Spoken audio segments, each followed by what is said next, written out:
Could you give the Commission, please, your full name and professional address and current post held? Current post? Held. The current post or current post. Good morning. My name is Councillor Andrew Brown. My address is Hammersmith Town Hall, King Street, and my current post is Opposition Health and Adult Social Care Spokesman.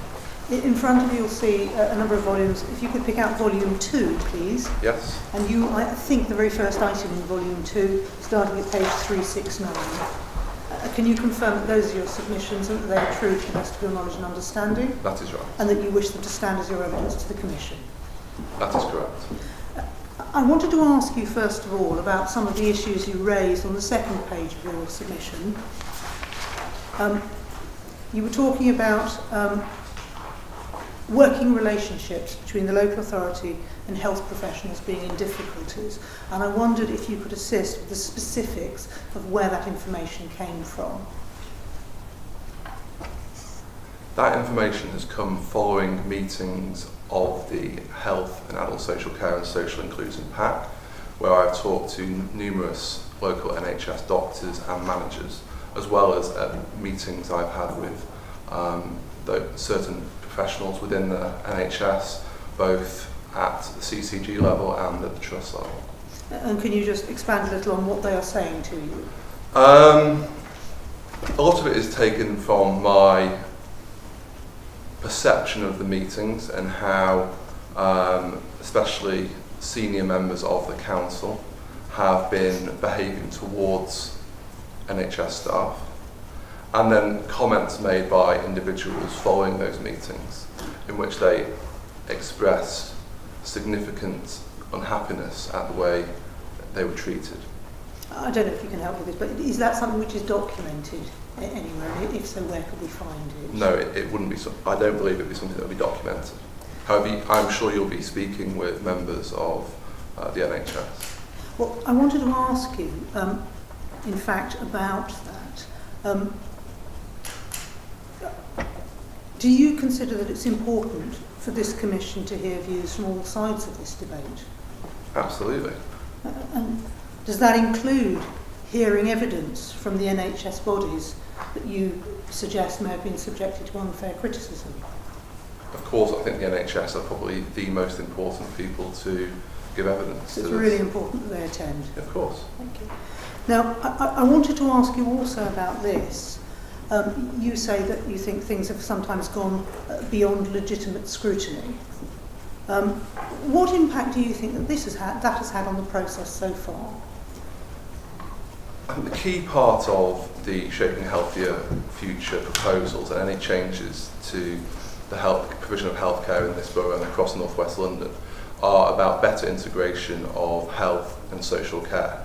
Now, the working relationships between the NHS and the councils across North West London, who obviously have a very important role within providing social care, public health, and the better integration of health and social care through the Health and Wellbeing Boards, through the Better Care Fund, and all those different aspects. I think that's fundamentally important to the success of the Shaping a Healthier Future. And if that is not able to take place, then it surely puts into doubt whether some of the significant changes to acute hospital trusts can take place. However, one thing that I want to state, and just going on from some of your questions that I heard a few moments ago, I reject the concept that the A&E at Charing Cross and also Ealing are not going to be A&Es. That is something that we reject and has been guaranteed by the Secretary of State for Health and by the Prime Minister. Now, I know there is uncertainty over how those A&Es will be. A lot of that is related to the Cllr review into emergency medicine. However, the Conservative group and my support for any changes to acute trusts within North West London is for the A&E at Charing Cross and also Ealing, but I'm speaking primarily for this borough, is that the A&E at Charing Cross remains recognisably an A&E, and it remains with consultant leadership. Can I ask you about that? In fact, this is one of the topics I obviously wanted to cover with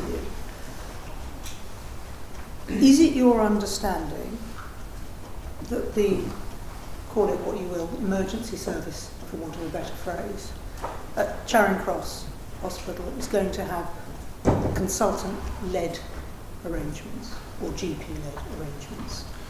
We've been told at many meetings since May that the leadership of the A&E at Charing Cross and Ealing will be consultant-led. Now, however, the slight uncertainty about that is over the Cllr review. Now, these changes looking forward, 5 years up to 2020 and beyond. So, as far as I'm aware, and as far as I've been told, the leadership of the A&Es will be consultant-led. Do you know whether that means that there will be consultants on site 24/7 or not? Again, it's not something that I can know for certain. However, I've been told, and I would believe, and I believe it should have consultants on site consultants currently aren't on site 24 hours, 7 days a week. And one of the documents that I've referred to is about 7-day consultant present care. And I think it's important that NHS trusts move towards much greater coverage of consultants present 24 hours a day, 7 days a week. And since the changes specifically to the Hammersmith A&E, the coverage of consultants across the Imperial NHS Trust has been augmented by the recruitment of additional emergency medicine consultants, and that has increased the amount of time that they are present in the A&Es. Could I just ask you to pause there, because I wanted to ask specifically about that. Do you know, I was going to ask you whether that drive for recruitment has borne fruit. Do you know the extent to which that has happened? We have asked questions relating to that PAC, Health and Adult Social Care Policy and Accountability Committee. I wasn't at the last one because I'm on paternity leave and my wife has just recently had a baby. So I don't know if that has been, thank you. I don't know whether that's been clarified. However, I do believe that they have now recruited some additional emergency medicine consultants from what I've been told, and that hopefully I believe it's either 6 or 8 new posts have been created, and that they will hopefully all be filled very soon. And is it correct, have I understood you correctly, that your support for the plans for the emergency care centre at both CCH and Ealing is predicated on it being consultant-led? Absolutely. And there being good or better coverage than now? Absolutely. And upon those units being able to admit ambulances where appropriate? I think the point with regards to admitting ambulances is important, and I think that the term blue light is very misleading. Because I think the public and many of us in this room will consider any ambulance to be blue light, whereas the NHS and the ambulance service consider a very small proportion of ambulance journeys to be blue light admissions. Can you clarify for the Commission, please, whether your support is in relation to must blue light ambulances be admitted or other ambulances? Can you help us with what exactly you're saying about which ambulances are appropriate? Of course. This is the very specifics of this question is something that's probably best answered by the ambulance service and by the NHS. Just as far but for my opinion, yes. I believe that certain blue light ambulances should still be appropriate for Charing Cross. However, ones, for example, such as major trauma, as currently is the case, should go to St Mary's, where they have some of the best trauma, mortality rates in the world. For cardiac care, they should go to the Hammersmith, where they are a centre of excellence for heart attacks and other cardiac treatments. Currently, the stroke centre is based at Charing Cross, but as part of the changes, that is being moved to St Mary's, so those patients would go to St Mary's in the future. But for other blue light cases where it is clinically appropriate and safe to do so, then they should still continue to go to Charing Cross. So do I have this right? Where there is a specific specialist unit dedicated to a particular condition, the blue light ambulance should go there, but otherwise the blue light ambulance should continue to be able to go to Charing Cross or Ealing A&E. I believe so, yes. And just to pick up on something that the previous person giving evidence mentioned regarding to whether every A&E should have the backup of, say, a stroke unit or other specialist services.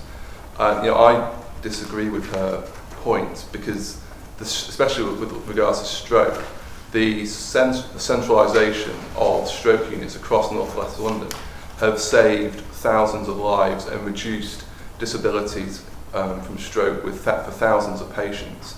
And then this part of London and London as a whole has some of the best stroke outcomes in the country. And that is because London was the forefront of centralising these hyper-acute services. Do you have a view, and it may be, I don't know, do you have a view about the move from Charing Cross to St Mary's of the hyperacute stroke unit, and whether that was or wasn't appropriate? Speaking as a councillor for this borough, it is, in my mind, a shame that the stroke service is moving. Because obviously it's a service that is exceptional. It is right on our doorstep, and from that local perspective, in many ways I wish it could stay.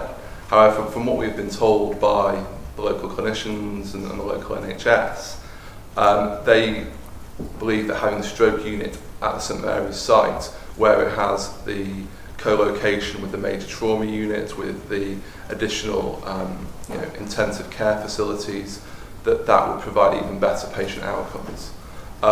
So, from a very local perspective, in many ways I would like the stroke unit to stay. However, the clinical expertise is saying that more lives will be saved by transferring that unit to St Mary's. Now, of course, people are concerned about ambulance journey times, and that's something that obviously has to be worked into the plans extremely thoroughly. And in many parts, in other parts of Europe and other parts of the world, many of the treatments and the diagnoses of stroke is actually being taken place by the paramedics in the ambulances, and treatment can start before a patient even gets to hospital. So this is all something that needs to be built in further down the line before these changes take place. Just lastly on that point, are you able to help with what your constituents are saying about the move of that unit?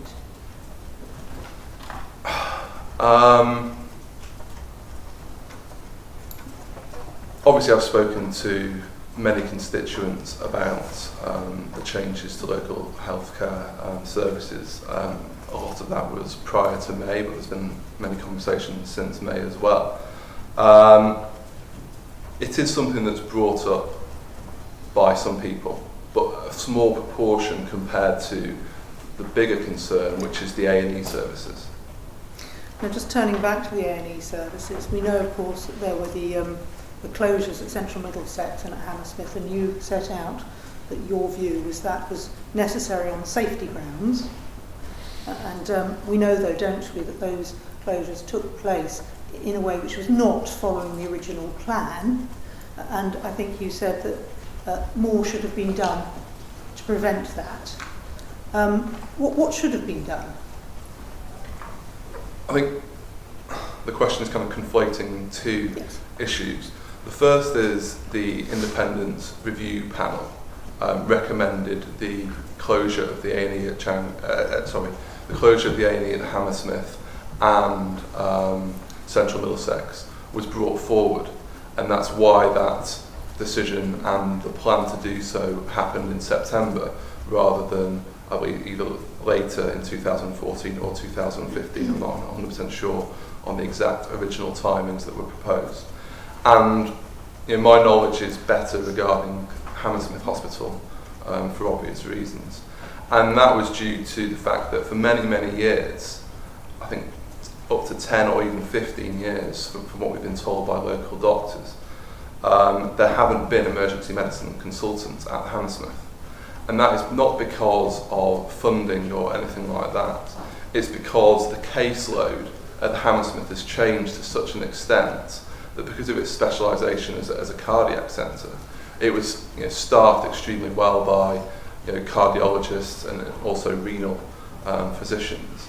But it wasn't suitable to train A&E, emergency medicine doctors, and that meant that the posts for consultants couldn't be emergency medicine consultants, and that meant that the A&E was staffed by locums, both at a consultant and at a junior doctor level, and that, for very many reasons, creates a situation which for patients is potentially very unsafe, where there isn't that continuity of clinical leadership.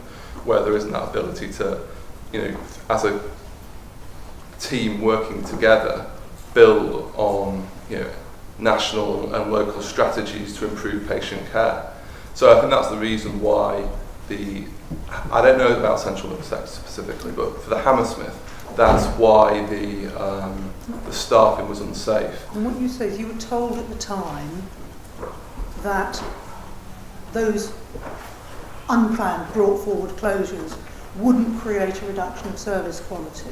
We were told You that, said yes. you were given those assurances. We were given that assurances both at the Policy and Accountability Committee, and I also attended the CCG meeting, which was in St Paul's Church in Hammersmith. I think that was around late May or maybe June, where in depth they went through their planning for the changes to the A&E facilities. And I think there are two big problems with regard to what's happened since then.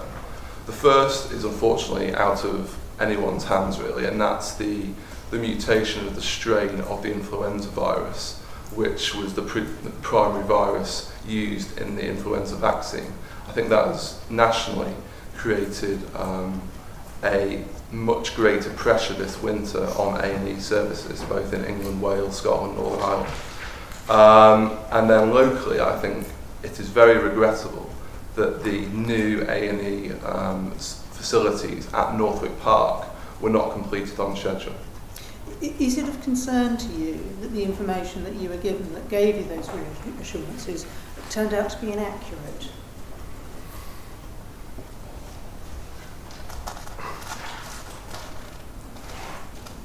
Yes, I guess in many ways it is a concern that the A&E facilities at Northwick Park weren't completed on time.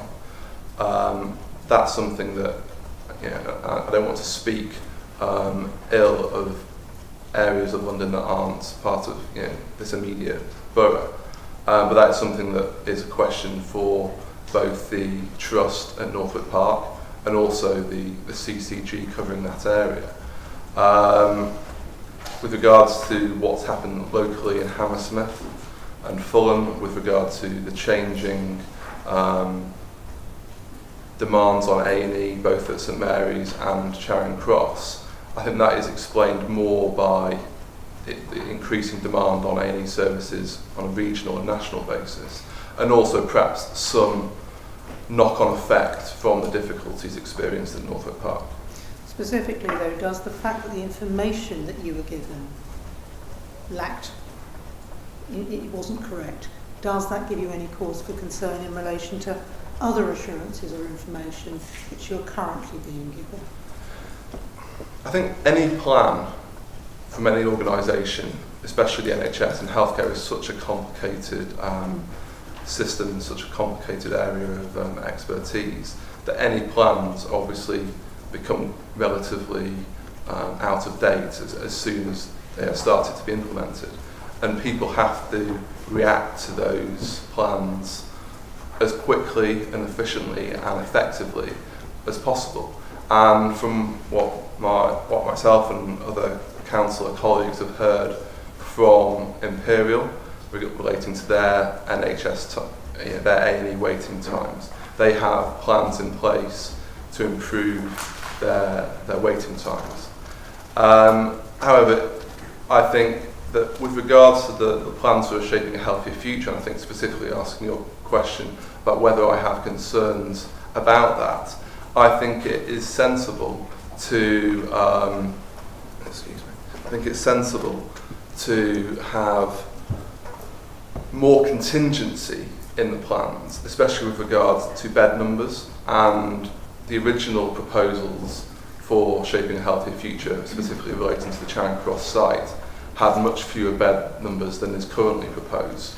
And I would personally like to see more contingency built into their planning for what will happen if, and we hope that this won't be the case, if their out-of-hospital plans, working with the council and other providers, doesn't bear fruit for the reduction in demand that they are calculating. So there's a degree of uncertainty there. Of course, there's a degree of uncertainty in any plan that goes 5 or more years into the future.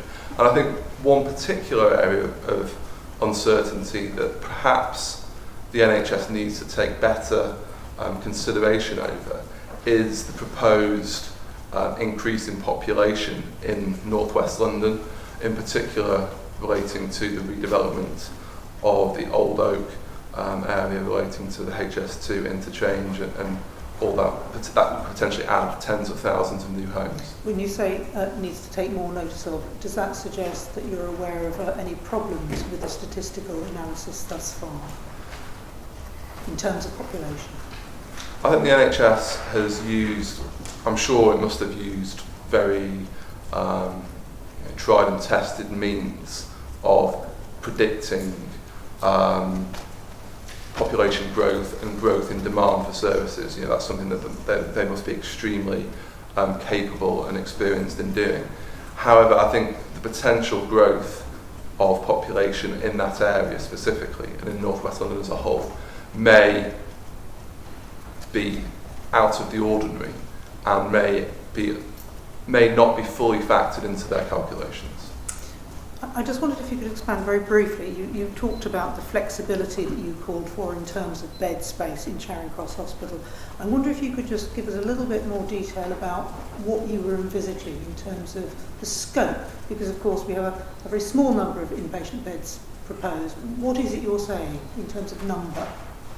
I obviously can't give what numbers I think, because I'm not an NHS manager, nor do I have the facts and figures. A broader brush.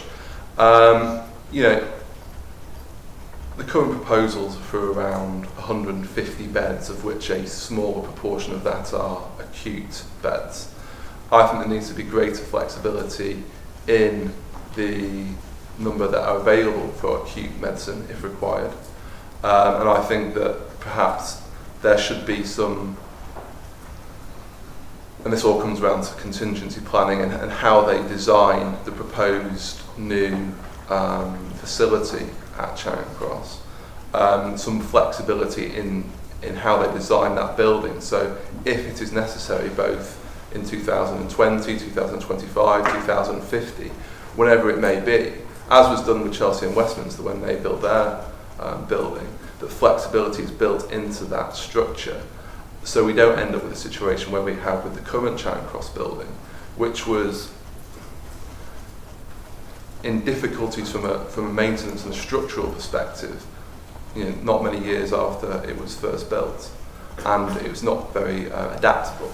So I think that is what I'm trying to say, is that there needs to be, from an architectural and a management and process design perspective, a flexibility in the Charing Cross site. I think it's important for us to also recognise that the NHS is proposing, I think, 150 to 200 million pound investment in the Charing Cross site as part of a £1 billion capital investment across northwest London, and that is something that will significantly improve healthcare provision and healthcare services in this part of London. I wanted to ask you about that. You say you welcome, obviously, the extra investment, and you say it'll be more probably when all facilities are agreed. Does the fact that the full scope of what there is actually going to be at Charing Cross Hospital seems still to be something up in the air? Does that give rise to any concern? I think when we talk about the NHS, we perhaps fall into the trap of thinking of it as the NHS, and it's not as simple as that. It is not one organisation. It is a very complicated group of different providers, over people who manage and run the NHS, such as NHS England, the Care Quality Commission, all these different organisations, the commissioners at a CCG level, and also the commissioners at NHS England, the providers. So there's lots of different organisations, each with their own leadership and boards, and each with their own ideas for how they want to drive forward change. And that inevitably, and with any planning over 5, 10 years or more, creates uncertainty. However, I would like to see at Charing Cross as many services as possible to provide healthcare and even better healthcare for the residents of Hammersmith and Fulham that is clinically safe and supported by the expert clinicians at Imperial and beyond.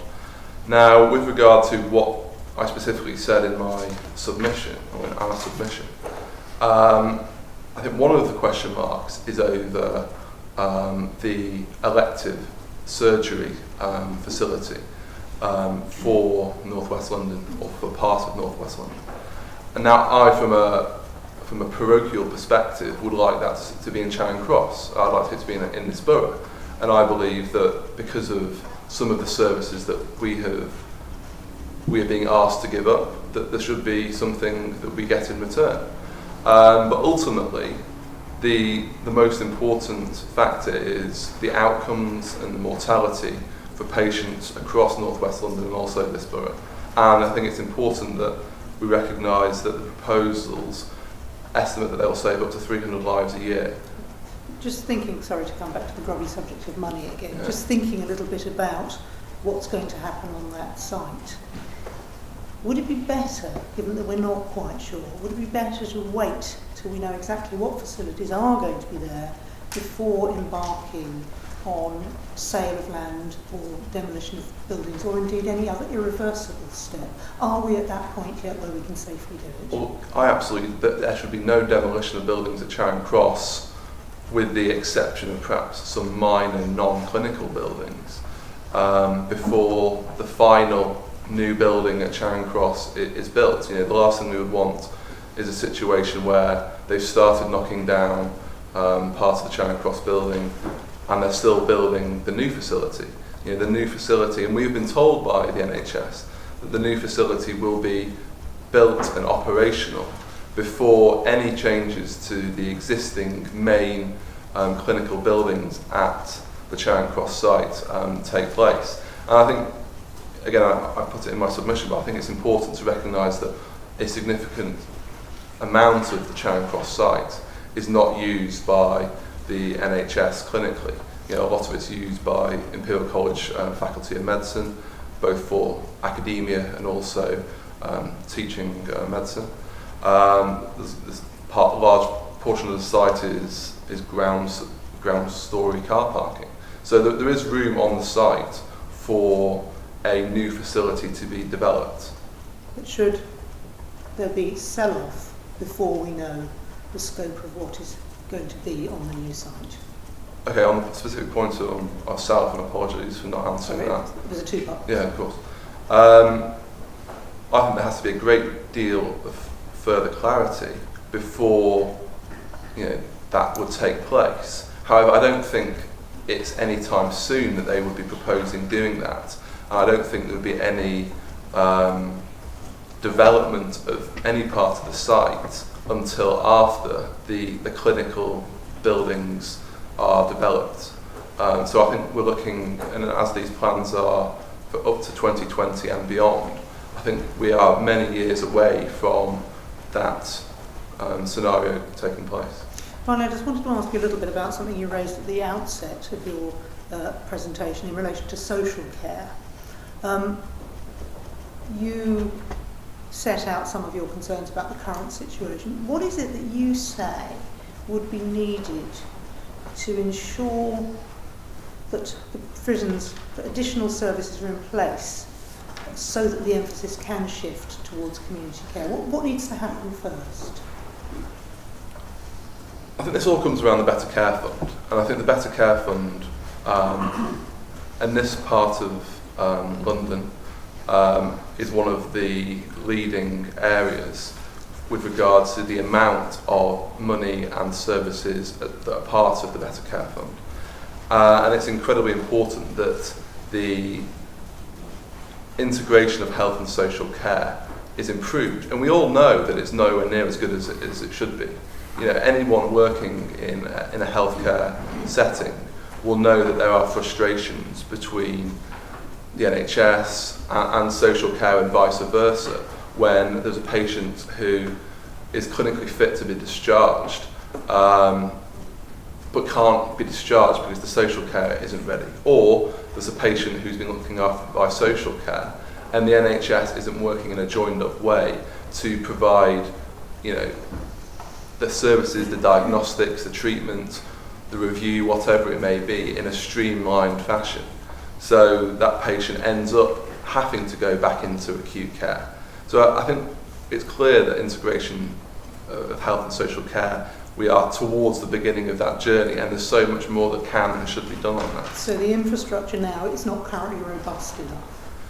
I think the infrastructure is improving. I think this area is a kind of a forerunner of improving that structure, and the NHS is investing a lot of money in the council's social care services to enable that out of care model, that virtual ward, to be in place. However, I think it would be wrong, I don't think anyone would claim that that is fully in place, and that needs to be in place before further changes to acute trusts can take place. And just very briefly on that, what would you think would be the impact on residents if further changes were made to the acute structure before there's more development of the out-of-hospital services? Well, I don't think that will happen, but if it did, then obviously it would have a worse outcomes for patients, because there would be a gap in provision of care, whether in acute trusts or within the community. So I don't think it's possible for that change to happen without there being adequate and well-performing and assured care in the community, working at a better level. And just to touch on just to add to, it's not just about social care. I think what we need to do a lot more of in this area, but I'm not signalling out this area, across the country, we need to be much better at preventative medicine, we need to be much better at public health, and not just communicable diseases and vaccinations, but preventing long-term chronic diseases such as diabetes, hypertension, all these different long-term diseases that have become much more prevalent in the last 20, 30 years than when the NHS was first developed. And that's why the NHS, both with that and an ageing population, is under the pressure that it currently is. Thank you. Would you like to wait there? There may be questions from the patients. Thank you very much for that presentation. I've got a number of questions. I think we all have. So I'll be focused. I'll pick up on one point you made about population increase not being taken account of. If you can give us some help as to what is the population increase as you see it, and what sort of proportion is it going to change, the nature of the North West needs, and so on. That's the first question. Second question is, do you think it is remotely sensible to be closing facilities before you have in place adequate alternative equivalent provision? So those are the two questions, if you can answer. Of course. I can't give you an exact percentage or a number for the population growth due to the redevelopment of Old Oak and that entire part of London, because it's an early stage. This is something that I believe is going to be managed by a mayoral development corporation. I think that's the right term. And who knows how many properties and residents that will result in an increase of. However, we know it's going to be very, very significant. And because there is uncertainty, I don't know, I don't think anyone knows for sure how that will play out through the planning process and the development process. The NHS has to take into account that degree of uncertainty. I think the way the NHS works is they're planning for what they envisage the situation to be now and a reasonable extrapolation of that in the future. And then if increased demand comes from a development such as this, or just general development in North West London as a whole, they will then react appropriately. And they would argue that this is 5 years or more into the future, they would have adequate time to do that. But from as a elected councillor in this borough, I would like to see more contingency and more planning being put in place to take into account those proposed changes. And any other large developments in London, it's not North West London, but there's a very large development with Battersea Power Station, for example. And the second part, could you just remind me of the second part of the question? Yes, is it sensible to be closing facilities before you have in place an alternative equivalent?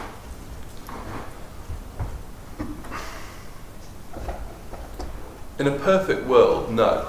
Of course, it's not advisable to be closing any facilities until you are absolutely sure that the replacement services are operational and are running well and are better than what is being proposed for closure. I think that is clear that there was a failure with that regard at Northwood Park.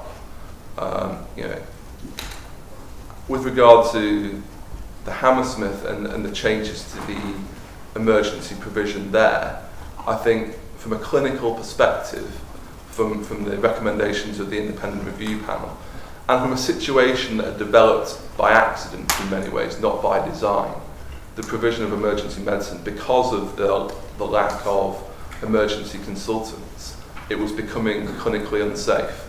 And I think that was a situation that, and the leading emergency consultants emergency medicine consultants at Imperial will tell you was a situation they were feeling was unsafe, and that is going to potentially put patients' lives at risk and also reduce the quality of the outcomes that they would receive. So I think from that perspective, there is a strong clinical justification for the changes at the Hammersmith. Question. I hesitate to ask you questions because I imagine you're quite sleep deprived from your baby. If there's anything I don't have a specific answer to, I'm happy to write to the Commission. Thank you. I just want to pick up on a few lines in your submission, which is that it is crucial that the medical school, such an important part of the character there, is accommodated and provided with new improved facilities that will help Imperial College to continue to train some of the country's best doctors. But I'm thinking from the view of Hammersmith, and also having been a junior doctor in Hammersmith, and also did my final exams at that building in Charing Cross, which is meant to be falling down. From a Hammersmith view, obviously, it was painful to see the Kennedy unit go to Oxford. I mean, I thought a unit which would have made the name of Hammersmith to be heard throughout the world. And I just wondered if, as you say, the facilities are to be withdrawn. I can't see any medical students particularly getting the adequate training on the Charing Cross site, especially if the non-NHS buildings you mentioned are to go. And moreover, being again a GP who was trained at the Charing Cross Vocational Training Scheme, any GP wanting to be trained, or being able to be trained at Charing Cross. And of course it's how I came to be in Hounslow, as it so happens, because I trained at the Charing Cross scheme, and young doctors tend to stay where they train. I said, my own daughter has in Manchester. So I wondered how, my first point was, referring to that, and I'd like to hear what you say. The other thing is you mentioned that you were sad to lose the hyperacute stroke unit, Haslam, I should say, to St Mary's, but you understood it was because, as we've been told, it had to be near a trauma unit. But if the HASU, which is very much a Charing Cross thing, and by the way, was being thought of and acted on 30 years ago, goes to St Mary's, where there is a trauma unit, but it's only half a mile down the road from UCH, where there's another HASU with no trauma unit. How do you explain that from the view of or how do you cope with that from the view of a Hammersmith councillor? Firstly, after declaring interest, I studied medicine at Imperial, and the reason why I live where I live, and the reason why I've spent growing my family in this area is because I went to the medical school at Imperial. So obviously it's very close to my heart. I'm going to touch on the stroke unit first, and then come back to that. The clinical arguments for whether a stroke unit is co-located with a trauma unit and the other hyper-dependency facilities is something that I can't, I'm not qualified enough to give an expert opinion on that. That is a question for the clinicians and for the NHS.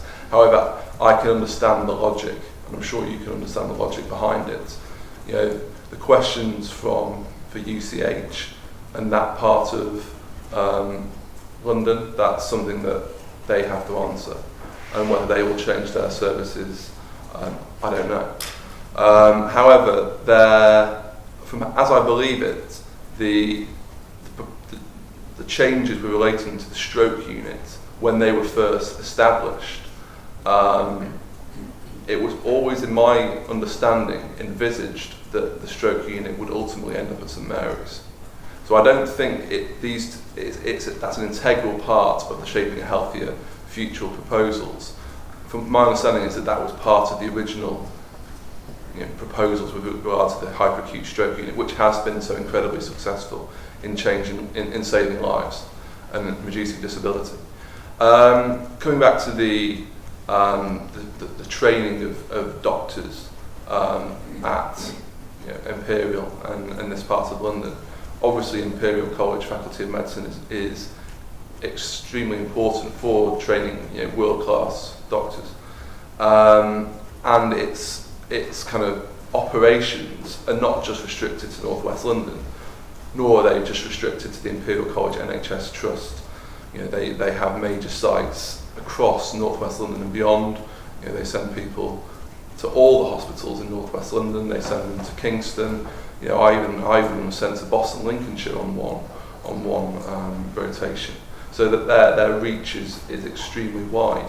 However, there is clearly a demand, especially at the junior end of medical school, for there to be a site for the medical school, whether it's at Charing Cross or whether Imperial uses some of its facilities at South Kensington, or whether it uses some of its facilities at the Hammersmith and other parts of this borough, for lecture theatres, for dissection labs, for those non-clinical aspects of medical training. That's obviously something that has to be considered. And I think you rightly address the clinical aspects of ward rotations and gaining experience clinically, training GPs, training junior doctors, and ultimately training consultants.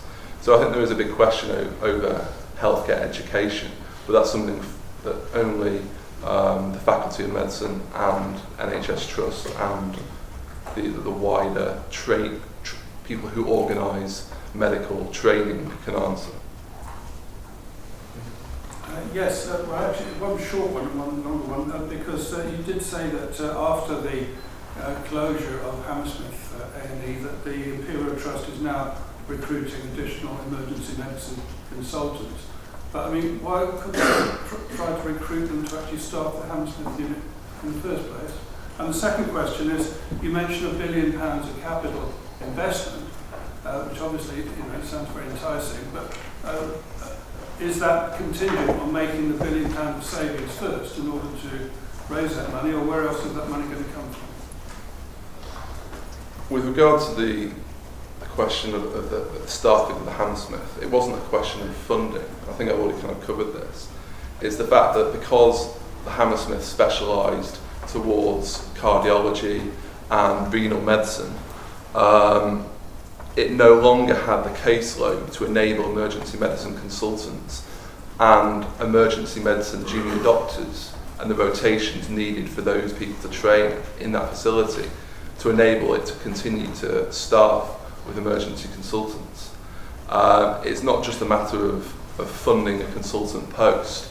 There has to be the cases there for the consultants to continue their learning, to continue their improving their knowledge, their uptake of keeping up their skills and their improvement. I think that's why the centralisation of certain hyperacute services have been proven to be so successful at reducing mortality and improving outcomes, because it creates a concentration of cases where instead of 2 or 3 emergency clinicians or 2 or 3 stroke physicians or radiologists who specialise in removing blood clots or whatever it may be. It creates that concentration where clinical excellence is allowed to flourish by 4, 5, 6, 7, 8 consultants in one specialty, working with each other, talking to each other about new techniques and new practices, and that's why it's the kind of the accepted practice in the kind of the academic theory of providing acute healthcare. And very much if you refer to the work of the Academy of Medical Royal Colleges and the Royal College of Physicians, and I hope they're giving evidence to this commission, that's the kind of thing that they're talking about to improve patient care. And the other part of your question was £1 billion capital investment. The £1 billion capital investment. Where would it come from? Well, it'll come from the Treasury, I assume, who will have to underwrite that investment. Obviously, no, hold on, I haven't finished. Obviously was what's about to follow. Obviously there will have to be some form of land sale at sites across North West London to partially fund some of that capital investment. I think in many ways, although people don't like the idea of that, from a healthcare perspective, where you can provide better healthcare facilities and at the same time better make use of your site, then it's incredibly sensible for organisations like that to do so, as long as it's done in a responsible manner. So obviously, to fully kind of summarise the answer, it's going to be a combination of write-off from the Treasury and funding from central government, combined with some later money coming in from other sources. I suppose what I was getting at was yesterday was a contract to build a new Papworth hospital was signed off at £140 million under the private finance initiative. Would you anticipate the PFI being used here? From what I've been told, this is not proposed to be done by PFI, and I would be very, very, very sceptical and wary of PFI being used because of the problems that we associate with PFI from the last government. I think just to finish that point, I don't think necessarily PFI in itself is a bad idea, but I think where the scrutinisation and the contracting of PFI is not done rigorously enough, and there are examples in North West London where PFI funded hospitals and managed hospitals are creating a significant problem.